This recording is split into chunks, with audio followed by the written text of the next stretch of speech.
All right, so welcome to our Week 14 Power Rankings. Funny enough, we actually have the same top 10 teams, but we have different order. Yeah, and it And was we not both planned at swear all. it was not planned. This is just, maybe we think alike. We've known each other for too long. But Yeah. so Dino's going to start giving his top 10 teams, then I'm going to follow, and then we'll sort of butt heads at the end and discuss, why a team deserves to be higher than another. So number 10, I got the Vikings. I think they have a above average defense and they have very good skilled players on offense. They've been gelling lately, so that's why I got them at 10. Number 8, I got the Chiefs. They got the reigning MVP on the team. Coming off injury, though, which is kind of scary, but they put up a lot of points. They rely on scoring more than the other team, but I think that they're gelling later on this year. Number 5, I actually got the New England Patriots, believe it or not. Elite defense, but they have some very big issues on offense. But they've proven that their defense and special teams can win them big games. So that's why they're number 5. Number 4, I got the Seattle Seahawks.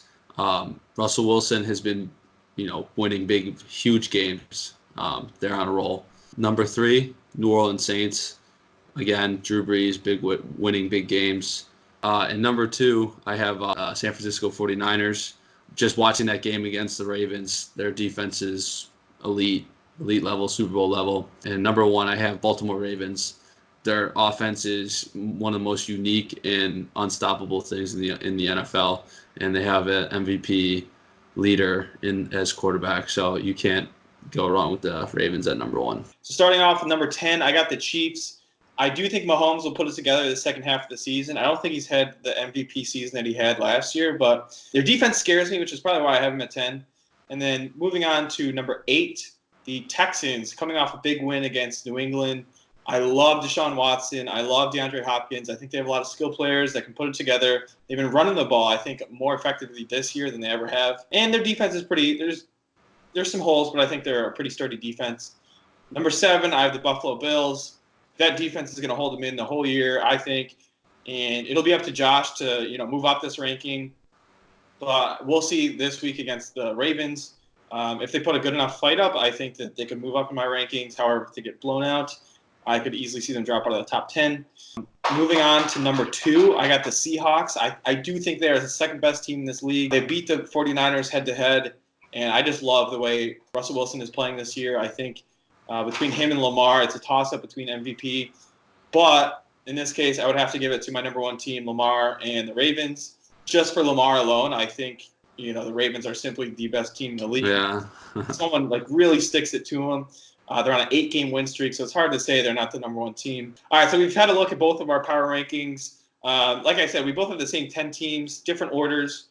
So I'm very curious how you can put the 49ers ahead of the Seahawks when just a couple weeks ago they went head-to-head and the Seahawks pulled out the win. So I want to hear what your thoughts are on that.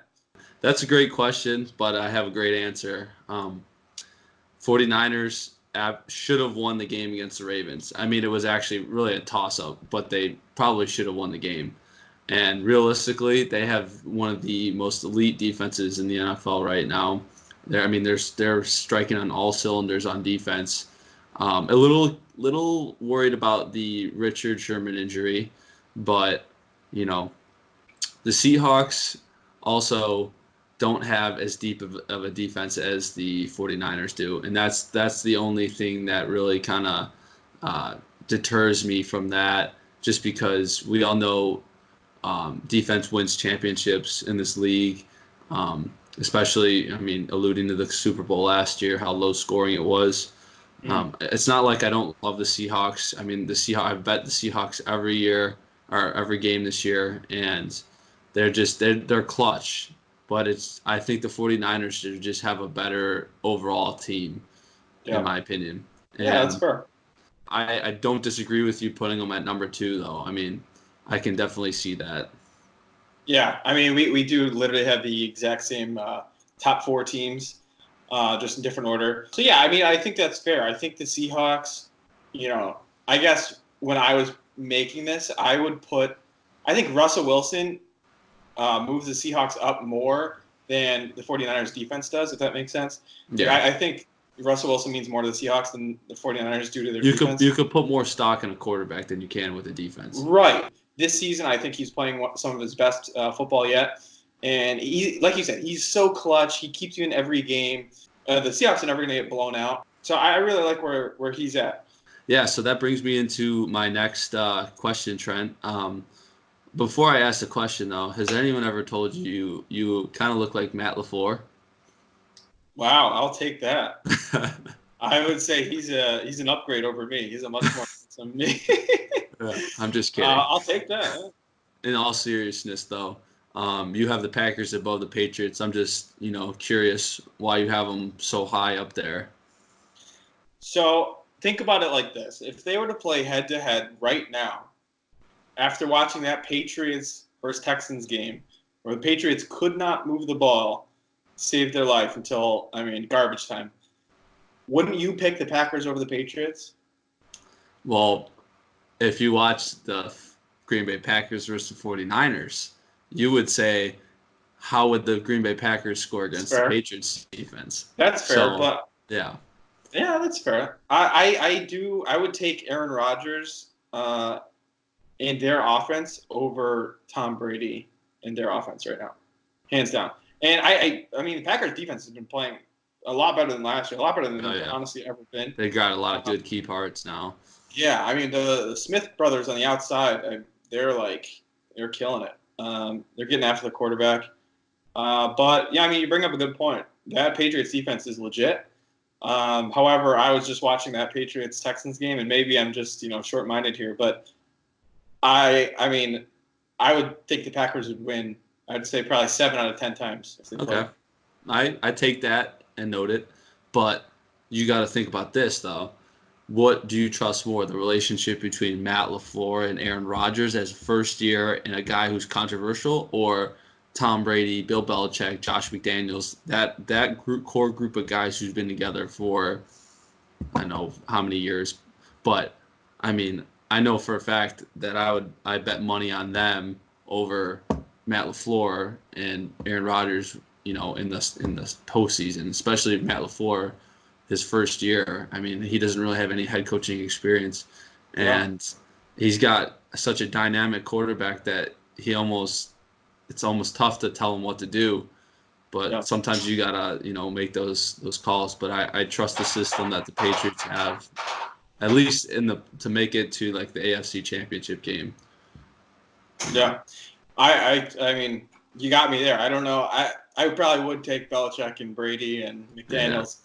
Yeah. Wouldn't that be crazy? Wouldn't that be something though if those two played in the Super Bowl? Just hypothetically, I don't think they will, but that would be quite the interesting. Super Bowl, I mean, that would just be literally like Sean McVay versus Belichick in. Yeah, but I'm thinking more Brady. Like first year head coach. I mean, LaFleur definitely got hired because of Sean McVay's style. Like young guy, kind of knows like a bunch about offense. So I think that it would be an interesting game. Not that I wish. I would never want to see the Patriots in another Super Bowl. I wish that there's like a time in the year where I always am like wishing that certain teams were in the NFC and AFC so that I could see them play before the Super Bowl. All right, so I think the other biggest discrepancy in our rankings is the Chiefs. I have them at 10. You have them at 8. Maybe what's your rationing? I don't think they're as good as you do. So why do you think they are deserving of that 8 seed? Well, my biggest 2 reasons happen to be on offense. And it's reigning MVP Pat Mahomes and Tyreek Hill, who's the most dynamic player in the NFL right now. Mm-hmm. And they are so electrifying when you watch them play. And I know what your first thing you're gonna say is, well, their defense sucks. And they do suck. I'm not here to tell you that they're good, but I'm here to tell you that the Chiefs are the closest thing we have to the Big 12 team in the NFL. I mean, they'll put up a ton of points, but they won't really defend much. So that's what they're kind of relying on, is that dynamic offense. And it's scary when Mahomes went down because you don't want to see somebody so good be kind of limited. But I think they're going to bounce back. I think they're getting their mojo at the right time of the year. Everyone's kind of downplaying them because they think, Mahomes, something's wrong with him. Like he's not like gelling like he usually does, but he's still finding a way to win games, which is, the main thing. So when it comes down to it, I mean, he's got that experience in the AFC Championship game last year. You can't really doubt him this year, in my opinion. But Yeah. I know you're into that defense. Well, yeah. I mean, way to take my thunder there. Yeah, the defense is concerning. So they did play head-to-head week 6. The Texans did beat them 31-24. I personally, I like we just said, that defense worries me. And if you look at the Vikings, the Texans who are above me, or who are above the Chiefs, excuse me, they both have stronger defenses. And I think you said it before, defense wins championships. Yeah, I did say that. I think that's a direct quote about the 49ers. So, I mean, yes, I think Mahomes is awesome. I don't think he is, probably because of injury, where he was last year. But the defense, it worries me come playoff time, down the stretch. We'll see how if the Patriots can even rebound this week against them. But I definitely wasn't about the Chiefs giving up letting Justin Houston walk and trading away Dee Ford. So I think they self-inflicted themselves on that for sure. We'll see. I mean, their defense was, obviously much better last year. Can't you agree? Tyreek Hill, is incredible. Yeah. I mean, he's unguardable. He's actually. I drafted him in literally all my fantasy leagues because I love him. It's unfortunate he was injured. And last year they did have Kareem Hunt, who is now on the Browns. But I thought he brought another dimension that the run game is kind of missing this year. Even with Shady McCoy and Damian Williams, they just have a stable running backs. But to me, none of them are really that explosive. Nowhere near Kareem Hunt. And that kind of brings me to why I had the Vikings above the Chiefs. Dalvin Cook, I think, is electric this year. This is in his breakout year. And I love the way they're feeding the ball. I think they play good complementary football with him and Kirk Cousins, the play action, hitting these guys deep. So personally to me, I would if the Vikings and Chiefs played head to head, I would probably say the Vikings would win. I have the Vikings lower, but I would have to agree. It'd be a really close game, and I actually probably think the Vikings would win. But just the fact that the Chiefs are catching their groove, I'm looking more at potential than now, and especially with Kirk Cousins, Vikings. I mean, I know we're not really talking about the Vikings, but just to hit on it, Kirk Cousins is not elite. I just want to put that out there. I'm not. You like that? You like that? Does he like that? What's that stat I sent you? He's 0-8 on Monday Night Football. On Monday Night Football, dude. That's sad. Yeah, but Dalvin Cook, to talk about your point, Dalvin Cook was in the running for MVP for a couple weeks, mid-season, and then kind of cooled off. But hopefully he comes back from the shoulder injury that he got on Monday and is able to play this weekend. Also, did you see that video of Andy Reid eating that burger on Driver's Dive, Diners, Drive-Ins, and Dives with Guy Fieri? Oh, that was funny. That was electric. I love that show. Oh, it's the best show, especially when you can't ever get enough of.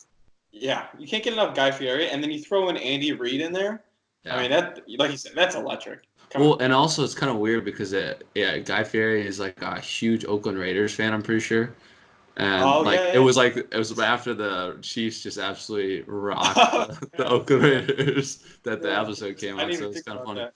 All right, if you could pick one coach all time to go on Diners, Drive-Ins, and Dives, who would you pick? Let's say it at the same time because I have a feeling we're going to pick the same person. Okay, ready? 3, 2, 1. John Gruden. Oh. Wait, John Gruden is such a better answer. I didn't even think about John Gruden. He would be amazing on that show. He would be so much better. But imagine Rex Ryan. I was kind of just imagining Rex Ryan on Diners, Drive-Ins, and Dives.